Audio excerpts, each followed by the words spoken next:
Hey guys, welcome back to my channel. Tonight was the challenge, and to be honest, when I first started the episode and it was like 30-40 minutes in, I was like, is this gonna be that good of an episode? But then I realized it's been 2 weeks since the last episode. Last week there was no episode, and yeah, I completely forgot everything that was going on, and all of my emotions and pent-up energy had been back into it, especially when it started out with Devin. I had completely forgot that Devin won last week, so now he has a red skull, and he's on edge. He's being that cocky self that he already is. Like, good for him, because now he has like a ticket to the final as long as it doesn't get taken away from him. Per usual, I have my notes, so if you see me looking over, I'm just kind of trying to refer back to what happened throughout the episode. So the episode kind of relatively starts out and we see Nisa, Tori, and Fessy in the hot tub. We see this in the commercial where it's kind of like Fessy's in some way revealing his feelings about Tori in his confessional, not so much directly to her. And it's kind of like messy because at this point, Tori was still engaged to Jordan, who they've now broken up. But it was kind of like, is this why they break up? Like, what's going on? Not so much about the challenge, it's like personal drama, but it was like, oh shoot, it's like this what goes on in their situation. And it's like, oh God, Fessy. And he's like, I've had a crush on her. I've been had one. And like, she's been engaged too. So you've been liking her despite all that. But like, let's not get into that so much. But they're all kind of talking and like trying to say like, give words of encouragement to each other. And then Corey also confirms in confessional also, because he was standing there and he could see it. He's like, yeah, my boy Fessy's been having a crush on Tori. I'm like, okay, let's just not really divulge more into this. It's not so much like they're just dating Tori and Jordan, like they were engaged at some point, so that's kind of serious. But it's a little too much. We also see Liv. I forgot her name until they kind of said it again. She has a sling on her shoulder because, you know, she got injured in that elimination, I think the last episode or the one before when they're on the trucks. And I'm like, she has a sling since the last episode. I don't really know how much time has elapsed, so I'm confused if like she's able to continue going on if she's like that, especially if it's a girls' elimination or just an elimination in general. And it looks like she's kind of crying, or they're like trying to console her, the girls that are in the room with her. So it's like, I just feel bad. I feel sympathetic. Imagine getting this like once in a lifetime opportunity to go on a show like this, and it's your first season, you get injured right off the bat, and like it's over, because this is like a really physical kind of competition show. So when you're injured, you're injured. So I was like, I don't really know what's going to happen with her after that, but this is really interesting to see. We next see Teresa and Jay talking about their game strategy. And I had completely forgot about Jay, despite his drama the past 2 seasons ago with Dee and Rogan. I was like, oh, I forgot about Jay. Like, he was a really big focal point at that point, because he was kind of in the relationship, like the triangle, but now like he's starting to talk again. Teresa, I don't know what she's from prior to the show, but yeah, they're kind of just talking their game, and it's just like they're kind of floating for the past weeks, which like works when they didn't have to do this skull situation. But now I'm like, you need to start talking to people, you need to start politicking. Like, y'all need to be in like evolve a little bit more than you are currently. But it was just kind of interesting to see they're getting camera time. After that, it flips to Devin having a heartfelt moment with Big T. To me, he just has like a really big villain, mean character, like in comparison to other people. So I was really worried where the conversation was gonna go, because he asked her about her like origin of her name, Big T, and I was like, he might not be interested. I feel like he's just talking to talk. I don't know where this is gonna go. And Big T starts talking about her family, how she's lost family members, and Devin actually is like sympathetic and like, it's a heart-to-heart, like a genuine one, and he's saying how he's lost someone, because I know he lost his dad some seasons ago, and that's when that drama with Johnny Bananas happened. But it was like actually like sincere to see that, until he started like ratting on Amber M. It took me like staring at her bio on the TV show to realize that she's from Are You The One, he's from Are You The One. So I don't know if they have some sort of like beef from there, because he was talking on her for whatever reason, and I'm like, where is this coming from? Again, he's just that kind of character or personality anyways, like just kind of has beef with people and like rats on them. But I was like, where is his origin coming from? Because when him and Tori talk about their beef, they explain that they've had beef. Him and Amber just seemed like out of nowhere, or we're just missing some scenes. But it was just very random, like, okay, don't know where this is coming from. But Nelson decided to step in because Amber is his partner. After I think she went to go tell Nelson about it, he went to go confront Devin, like, hey, why are you talking stuff on Amber? Like, calm down. Like, where is this coming from? Like, because essentially, if there's drama with her and someone else, it's drama with him as well too, because that's his partner. As a partner unit, you are kind of sunk together. So if something's happening with you, you are gonna get dragged in as well. So it's kind of good to do that collateral damage. But it was kind of like, I don't even know what the drama was from in the first place, but Nelson attempted to go and confront Devin about it, and just didn't really do anything, just kind of sat flat in that sense. We go on to the main focal point of the episode. Mostly the competition's called drone control. Everyone kind of went 2 at a time within like a group of 4, and one person had like goggles on, another person had like the drone that they had to fly, and like the other person had to try and direct them to fly the drone, get the puzzle piece numbers, and then run up. Only one pair did it, and it was Devin and Tori, which was kind of like surprising considering that they have beef, that they don't get along, that they were almost like not happy about being paired together, at least from Tori's end last episode. So it's like, wow, like they were not only the only ones to compete it, they did it like fast as well too. Like they did it within the time zone. Everyone else timed out, and I was like, wow. So it's really interesting seeing the different competitions, whether it's physical or just something like that. That was just like, again, requiring like partner work and like listening to each other, but they won. This is their first time winning, not only as a pair, but like individually. So this is gonna be their first time seeing who gets nominated ahead of time and who essentially nominates them up, because not everyone's gone up in that little deliberation room yet. So it'll be interesting to see how they react to that information that they get. But once this competition also happened, it was revealed that Liv was not cleared to continue in the season. Really unfortunate, like I said earlier, because when you get injured and you're out, because imagine them continuing to go on and they get hurt. I'm not really sure what happens when they get injured on a show. Like, does insurance cover this stuff? Not really sure. It's kind of interesting to see, but she's gone. So with that, Meech is now a rogue agent because he does not have anybody. So it's like, what's going to happen with him? Obviously, we know he's probably not going to leave, but it's like, how do we know his next partner now that she's gone? After the competition has happened, Tori's talking with Anissa in the sense of like, she wants to go down against Amber M if it's a physical competition, because Amber M, I guess, is known as being really small. And a lot of people do know Tori as being like a stronger person. I'm not sure she's essentially big, but she's strong. And then Amber, no one knows anything about her. I guess she's small. So everyone's kind of like talking down to her in regards to size. And Big M is there kind of like talking in her confessional, saying like Tori's somewhat talking a big talk. I kind of missed this part a little bit. And I was like, I don't know where this is coming from. But again, they see stuff we don't. There's a lot of footage that's probably cut out all the time. It could be drama on the side. But yeah, Big T was giving some kind of side comments about it, which was kind of surprising to me. It goes to Devin having a really big talk and being cocky because not only has he won the week before with his Red Skull, he's now won with Tori. So he's doing well in the sense, like essentially I could put a target on his back, because now it's like, oh, you're really strong. Like, do we want you in the final? But he's doing well and he's being cocky about it as expected. I feel like that's what always happens. There's always like that really big high and you're like talking down at everybody. Devin's that good candidate for that. It shows everyone outside in their little like igloo drinking little situation going on. And Fessy's being a manho, because right at the beginning of the episode, he's talking about Tori and was like, you know what? I'm not gonna really try and pursue the Tori thing. I know she's engaged. I'm gonna pursue Gabby instead. Even though from Instagram, I know Gabby has a boyfriend. I don't know if it was during the season, before, whatever. It's clear that Fessy has a type because Haley from Big Brother is blonde. Tori's blonde. Gabby is now. I'm like, all right, that's cool. But yeah, Fessy is just honing around. All right, you're the new Corey from like the past seasons I can see. But it's just interesting because everyone's seeing that.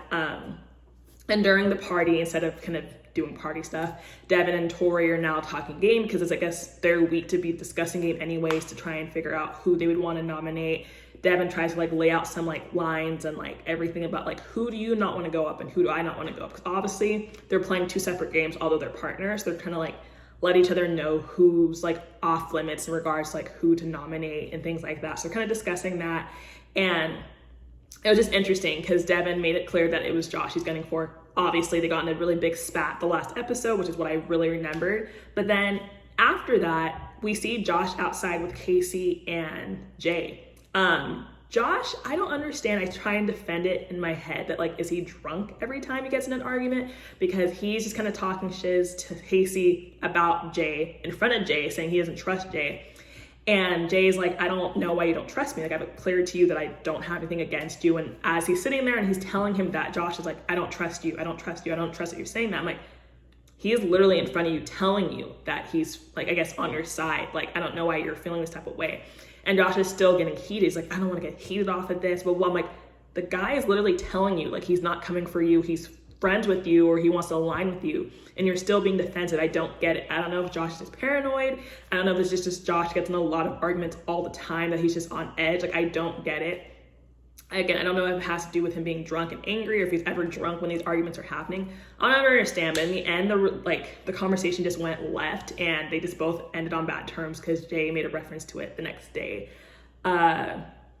But I'm just thinking that Casey and Josh are gonna have to eventually split up their little talk, or like their little alliance. I know that they're big brother like buddies, but Josh is just a lot of baggage to deal with. Obviously a lot of drama. He just gets really riled up. His emotions are always into it. And Casey just lays low. So the sense of like lay low, a lot of drama together, that just does not make sense. But that's just, to me, I don't know. I don't really see them not being friends anymore, but their games are just not doing well because they're just two different people playing two different games.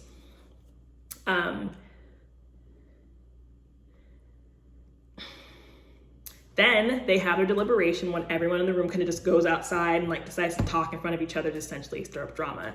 And I was just confused if it was even a boys or a girls elimination week, which they kind of focus on later. But I was like, is it a girls one? Is it a boy one? Like, we've had girls leave. Nicole and the girl I mentioned earlier, I'm forgetting her name right now, they both left due to medical reasons. So in a sense, like, we're losing girls.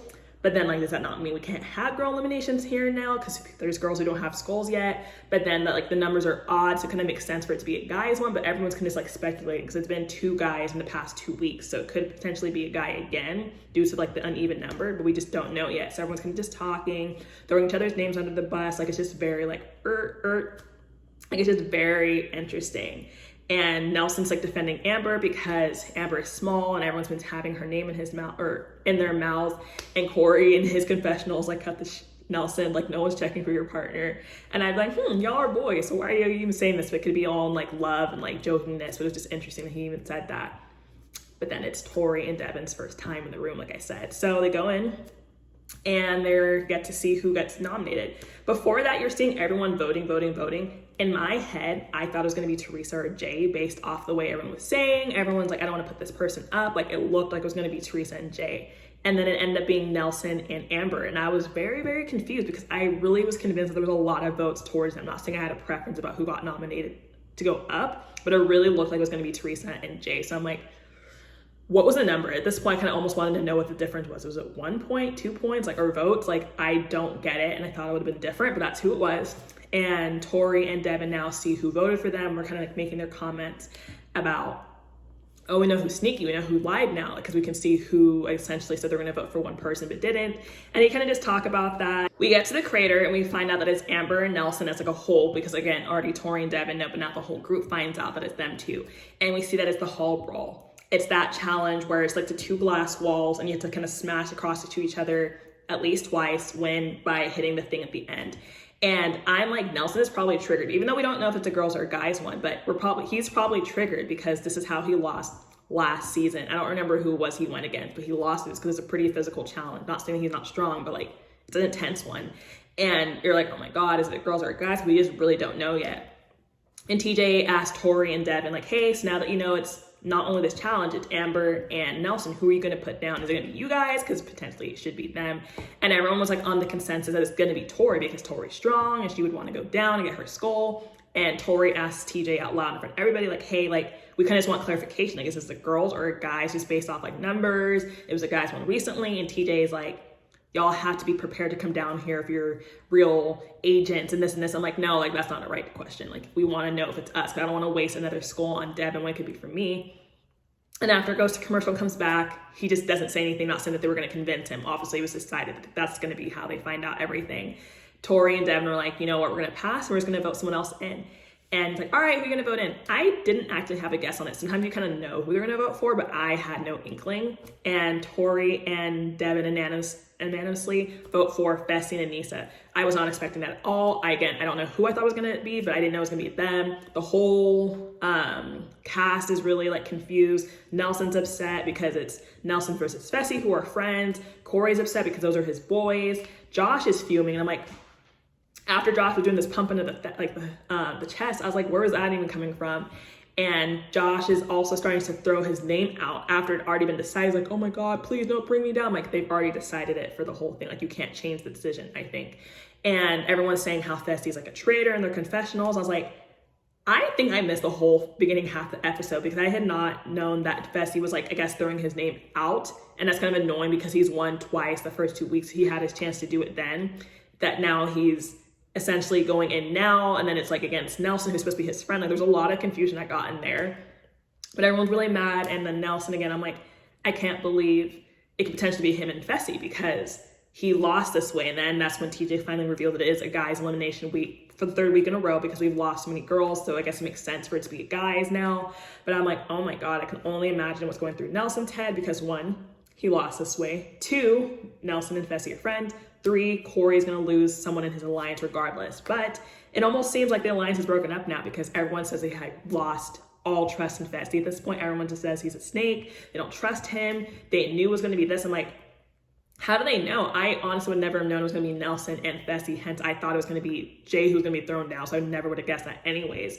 But Fessy also admits that he was telling Tori and them that he wanted to go down eventually. And I'm like, oh, I totally missed that. And I guess that does suck if that's a snake move because I do like Fessy. And I do think he's a strong competitor. But people are making comments that this is his big brother side coming out, being snaky on the other side, like his social game. But they go down. 2 rounds and both times Fessy wins. To be fair, I really thought that Nelson beat him the first time the way the camera was. They didn't replay it like they normally do. I really thought that Nelson got to it before Fessy did, but Fessy got it both times. Again, I like Fessy, so I'm for it. But I was just like, oh, okay, this is not what I was expecting, but he won. And everyone was just talking on Fessy. They said he was playing a dirty game. He was being ruthless. He was being too strong on him. Like, I thought this was a physical game. I know that they push past each other, but if it takes pushing someone down just so you can hop up and like get the bell, I think that's what you have to do to win. But they were like, no, he's being like a snake. He's being bad at it. I was like, all right, I'm missing something. But he won. And I'm really curious to see how the next episode is going to be because Fessy infiltrated the cast and he picked Casey. He dropped Anissa despite Anissa picking him the first episode. Anissa now has a new partner because Leroy had to switch up. So Leroy picked Anissa over Amber B because he said Anissa the veteran makes sense rather than pick this brand new newbie when Leroy's been playing this for a minute. And now Amber by default is now partners with Michi, and Michi's making a comment saying like, we ain't gonna win anything. Like, Michi, you haven't won anything either, and also you froze in that water challenge. So like, who are you to really say anything? But wow, loaded episode. I'm really happy that it's back after a little 2-week hiatus, but yeesh, I was not expecting that. It's been a really crazy time. I hope everyone's had a really good start to the beginning of the year, despite everything that's happened in the news starting this week already. But see you on the next review. Bye guys. Don't forget to subscribe.